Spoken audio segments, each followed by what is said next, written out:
Hello', আশা কৰোঁ সকলোৱে ভালে। গুৱাহাটীত এখন নতুনকৈ কিবা দলং বনাই আছে, বৰ ধুনীয়া দেখিবলৈ। আমি মন্দিৰৰ পৰা ওলাই ফেঞ্চি বজাৰত অলপ বজাৰ কৰিবলৈ গ'লোঁ।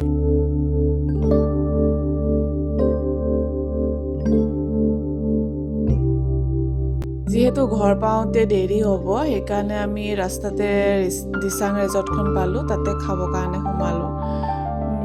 ৰেজৰ্টখন বহুত বেছি ধুনীয়া হয়, দিনত আহিলে বেছি ভাল লাগিব। এইফালে ফটো শ্বুট চলি আছে।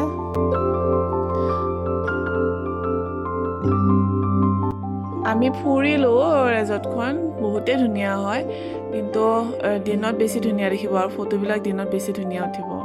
এইফালে খানা অৰ্ডাৰ কৰি আছে ৰাইজে।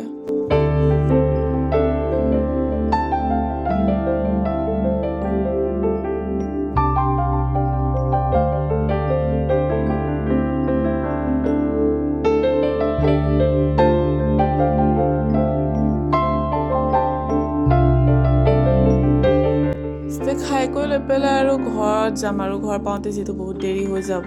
চ' আজিলৈ ইমানেই, বাই।